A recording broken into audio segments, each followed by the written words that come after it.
अस्सलाम वालेकुम नाज़रीन, मैं हूं निसार सत्ती और आप देख रहे हैं PDTV। पीटीआई से बल्ले का इंतखाबी निशान छिन गया, जिसका यकीनन पीटीआई को भारी सियासी नुकसान होगा। इसमें गलती किसकी है, उस पर बात करने से पहले मैं चंद उन लिबरल साफियों के बारे में बात करना चाहूँगा जिन्होंने सुप्रीम कोर्ट के फैसले के बाद चीफ जस्टिस काजी फायज ईसा को आड़े हाथों लिया, उनको तनकीद का निशाना बनाया। उनमें नंबर 1 हामिद मीर और दूसरे हैं असद तूर। इन्होंने चीफ जस्टिस काजी फायज ईसा को तनकीद का निशाना बनाया। आपको याद रहे कि ये वही साफ़ी हैं जो अपने वीलॉग्स में और टीवी शोज में बैठकर भाषण देते हैं कि आइन और कानून की बालादस्ती होनी चाहिए, जज्बात और सियासी माहौल को देखे बगैर कोर्ट को आइन और कानून के मुताबिक फैसले करने चाहिए। लेकिन जब चीफ जस्टिस काजी फायज ईसा और उनके साथी जजेस ने, और आपको ये भी पता होना चाहिए कि ये खालिस्तान चीफ जस्टिस काजी फायज ईसा का फैसला नहीं है, बल्कि उनके साथ 2 साथी जजेस और भी थे, यानी कि 3 रुकनी बेंच था। उसका मुतफिका फैसला ये था कि जो पेशावर हाई कोर्ट ने पीटीआई का बल्ला बहाल किया था वो फैसला दुरुस्त नहीं, उस फैसले को कलअदम करार दिया गया। और जो पेशावर हाई कोर्ट ने ये कहा था कि इलेक्शन कमीशन के पास ये राइट नहीं है कि वो सियासी पार्टीज के इंट्रा पार्टी इलेक्शन को देख सके या जांच सके, इस फैसले को कलअदम करार दिया, जिसकी वजह से पीटीआई का इंतखाबी निशान बल्ला पीटीआई के हाथ से चला गया। तो हामिद मीर साहब ने ये कहा कि चीफ जस्टिस काजी फायज ईसा और साबिक चीफ जस्टिस साकिब निसार में अब कोई फ़र्क नहीं, क्योंकि साकिब निसार ने 2018 में नवाज शरीफ के साथ यही किया था और मुस्लिम लीग नून का जो इंतखाबी निशान था उसको छीन लिया था। तो अब चीफ जस्टिस काजी फायज ईसा ने भी वही काम किया। लेकिन यहाँ पे आप सबको ये पता है कि जो साबिक चीफ जस्टिस साकिब निसार थे वो किस तरह ट्रीट किया करते थे। उस वक्त पीटीआई के जो मुखालफिन थे, जो पीपल्स पार्टी और बिलखुसूस मुस्लिम लीग नून के रहनुमा सुप्रीम कोर्ट में पेश होते थे, उनके साथ किस तरह डील करते थे। आपको याद होगा कि साबिक चीफ जस्टिस साकिब निसार किस तरह पीटीआई के साथ मिलकर काम करते थे। शेख रशीद की इलेक्शन कैंपेन की, शेख रशीद के कहने पर उन्होंने अस्पतालों के दौरे किए, इसके अलावा डैम फंड जमा किए और इस तरह वो काम करते थे जैसे वो चीफ जस्टिस ऑफ पाकिस्तान नहीं बल्कि इमरान खान साहब की कैबिनेट के कोई वजीर हों। तो साकिब निसार और मौजूदा जो चीफ जस्टिस हैं काजी फायज ईसा साहब को का मुआवजा करना ये कतई दुरुस्त नहीं। और ये कहना कि जो चीफ जस्टिस काजी फायज ईसा ने ये फैसला दिया है पीटीआई के इंतखाबी निशान के हवाले से, इस फैसले के बाद साबिक चीफ जस्टिस साकिब निसार और मौजूदा चीफ जस्टिस काजी फायज ईसा का कंटेक्ट सेम है। और इसके अलावा जो असद तूर है, उन्होंने ये कहा कि जो चीफ जस्टिस काजी फायज ईसा है उन्होंने तासुब की बिना पर ये फैसला दिया। अब मैं आपको ये बताता हूँ कि हामिद मीर और फैसल तूर जैसे साफ़ी चाहते क्या थे। वो ये चाहते थे कि चूंकि पीटीआई और फौज के दरमियान एक लड़ाई जारी है, तो इसमें चीफ जस्टिस काजी फायज ईसा को हर सूरत पीटीआई के हक में फैसला देना था। आपने माजी में भी देखा होगा कि हामिद मीर हूँ, असद तूर हूँ या इस तरह के दूसरे और साफ़ी, ये हर उस शख्स के साथ, हर उस सियासी पार्टी और उस सियासतदान के साथ खड़े होते हैं जिसकी फ़ौज के साथ लड़ाई हो या जो फ़ौज के मुखालिफ खड़ा हो। इवन के मंजूर पेश्तीन के हक में ये बयान देते हैं, उनको ये सपोर्ट करते हैं। और अगर इन्हें डर ना हो तो मैं आपको ये भी बता दूं कि ये तालिबान को भी सपोर्ट करें।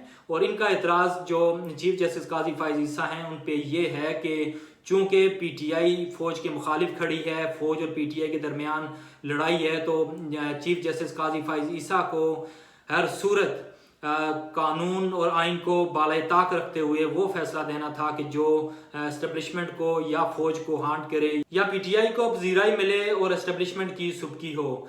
ये असल में फौज से बुग़्ज़ रखते हैं, फौज से नफरत करते हैं, जिसकी वजह से वो हर उस शख्स का साथ देते हैं, उसके हक में बात करते हैं जो फौज के मुखालिफ हो या फौज के मुखालिफ बात करे।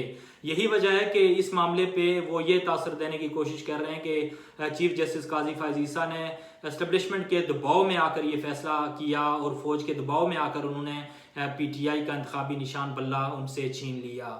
यहाँ पे सवाल ये पैदा होता है कि जब 2021 में इमरान खान साहब की हुकूमत थी, अदलिया इनके साथ थी, एस्टेब्लिशमेंट इनके साथ थी, उस वक्त जब इलेक्शन कमीशन ऑफ पाकिस्तान ने पीटीआई को इंट्रा पार्टी इलेक्शन करवाने का कहा तो उन्होंने क्यों नहीं करवाए। उसके बाद फिर 1 साल का स्टे उन्होंने मांगा जो इलेक्शन कमीशन से उनको मिला। उसके बाद जब अब इलेक्शन कमीशन ने 20 दिन का उनको टाइम दिया तो 9 दिन के बाद उन्होंने इलेक्शन कंडक्ट करवाए पेशावर के एक गाँव में। और वो भी जो तरीक़ेकार था, जो अपना पीटीआई का आइन था उसके मुताबिक उन्होंने नहीं करवाए। इसके अलावा जो अकबर एस बाबर की रुकनीत उन्होंने ख़त्म की थी उसके भी कोई सबूत उनके पास नहीं थे। तो क्या चीफ जस्टिस ये कहते हैं कि बेशक पीटीआई ने 2021 में इंटर पार्टी इलेक्शन नहीं करवाया, इलेक्शन कमीशन के बार बार कहने पर उन्होंने इंटर पार्टी इलेक्शन नहीं करवाए, और जब उन्होंने करवाए तो पार्टी आइन को उन्होंने वायलेट किया, जो अपना ही उनका बनाया गया पार्टी आइन था उसको उन्होंने वायलेट किया। और अकबर एस बाबर के बारे में जो पीटीआई का मौक़िफ़ है कि अकबर एस बाबर की रुकनीत ख़त्म कर दी गई थी, वो पीटीआई का हिस्सा नहीं है, उसका भी कोई सबूत पीटीआई के पास नहीं। लेकिन फिर भी चूँकि ये इमरान खान साहब पॉपुलर हैं, पीटीआई एक बड़ी सियासी जमात है, पॉपुलर सियासी जमात है, लिहाजा आइन और कानून को एक साइड पे करें और करते हैं और पीटीआई का बल्ला बहाल करते हैं। ऐसा नहीं होता। यहाँ पे मैं आपको मिसाल देना चाहूँगा अमेरिका के एक्स प्रेसिडेंट ट्रम्प की, जो एक बड़े तगड़े कैंडिडेट हैं अभी प्रेसिडेंटशिप के। उनके लोगों ने जब कैपिटल हिल पर हमला किया और दूसरे भी केसेस थे उनके ऊपर, तो वहाँ की कोर्ट ने उन्हें डिसक्वालीफाई किया और कोर्ट ने ये नहीं देखा कि ट्रम्प की फॉलोइंग कितनी है, वो कितने तगड़े कैंडिडेट हैं, कितने पॉपुलर हैं वो अवाम में, बल्कि कोर्ट ने सबूतों को देखा और आइन और कानून को देखते हुए उन्हें डिसक्वालीफाई किया। यहाँ पे एक और मिसाल मैं आपको दूंगा कि अगर आप रोड पे जा रहे हैं और आपने किसी ट्रैफिक लॉ को वायलेट किया और वहाँ पे ट्रैफिक ऑफिसर ने आपको रोक लिया और उसने जब आपसे पूछा कि आपने ये ट्रैफिक का लॉ वायलेट किया, तो आपने कहा मैं जल्दी में था, तो मुझे ये मजबूरी है, तो मैं इस मुश्किल में हूँ, वो आपकी बात सुनेगा, आपसे हमदर्दी भी करेगा, लेकिन वो कानून को सामने रखते हुए वो आपका चालान भी ज़रूर करेगा क्योंकि आपने ट्रैफिक के लॉ को वायलेट किया। तो यही किया जो मौजूदा चीफ जस्टिस हैं काजी फायज़ ईसा साहब, क्योंकि जो पीटीआई के वकला हैं वो सही तरह से डिफेंड नहीं कर सके इंतखाबी निशान बल्ले को, और जो अकबर एस बाबर से मुतालिक वो कह रहे थे कि वो पार्टी के रुकन नहीं, तो उसका कोई सबूत भी नहीं था उनके पास। ये सारी हेयरिंग टीवी पे लाइव चलती रही और क्या सवालात चीफ जस्टिस और उनके साथी जजेस की जानिब से पीटीआई के वकला से किए गए और क्या जवाबात उन्होंने दिए, ये सारी अवाम के सामने ये सब कुछ हुआ। और दूसरा, एक तो पीटीआई के वकला ने सही तरह डिफेंड नहीं किया जिसकी वजह से पीटीआई को ये एक भारी नुकसान हुआ, और दूसरा पेशावर हाई कोर्ट का वो फैसला कि जिस फैसले में पेशावर हाई कोर्ट ने ना सिर्फ पीटीआई का बल्ला बहाल किया बल्कि उन्होंने ये भी कहा कि इलेक्शन कमीशन ऑफ पाकिस्तान के पास राइट्स नहीं है कि वो सियासी पार्टीज के इलेक्शन को देख सके या उनकी जांच कर सके। तो इलेक्शन कमीशन मजबूर हुआ कि वो सुप्रीम कोर्ट से रुजू करे। अगर वो पेशावर हाई कोर्ट के इस फैसले को मान लेता है तो आइंदा कोई भी सियासी पार्टी इंट्रा पार्टी इलेक्शन नहीं करवाएगी और इलेक्शन कमीशन के जो इख्तियारात हैं वो भी ख़त्म होंगे। और इलेक्शन कमीशन ने अपने इख्तियारात पर कंप्रोमाइज़ नहीं किया और सुप्रीम कोर्ट से रुजू किया, जहाँ पे पीटीआई सबूत नहीं दे सकी और ये साबित नहीं कर सकी जो इलेक्शन कमीशन की तरफ से डिसीजन लिया गया कि उनसे बल्ले का इंतखाबी निशान छीन लिया गया। और इलेक्शन कमीशन का मौक़िफ़ है कि जो इंट्रा पार्टी इलेक्शन पीटीआई ने करवाए वो पार्टी आइन के मुताबिक उन्होंने नहीं किए और इलेक्शन कमीशन एक्ट के मुताबिक उन्होंने नहीं किए। यहाँ पे ये भी बात हकीकत है कि जितनी भी पाकिस्तान की सियासी पार्टीज़ हैं सिवाय जमात इस्लामी के, सारी पार्टीज़ के इंट्रा पार्टी इलेक्शंस ऐसे ही होते हैं। और इस फैसले के बाद अब अगर सियासी पार्टीज़ अच्छी तरह से इंटर पार्टी इलेक्शंस कंडक्ट नहीं करती अपने पार्टी आइन के मुताबिक, तो उनके साथ भी वही कुछ होगा जो आज पीटीआई के साथ हुआ।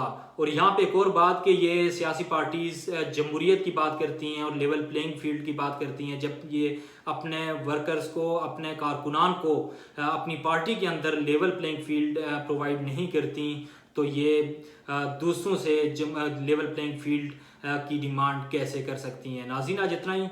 उम्मीद है कि आपको आज की वीडियो अच्छी लगी। अगर अच्छी लगी है तो लाइक करें, शेयर करें और आपसे दरख्वास्त है कि चैनल को सब्सक्राइब करें और बेल आइकन ज़रूर प्रेस करें ताकि अपडेट्स आपको मिलती रहें। Until the next time, Allah निगहबान एंड कीप वाचिंग PDTV।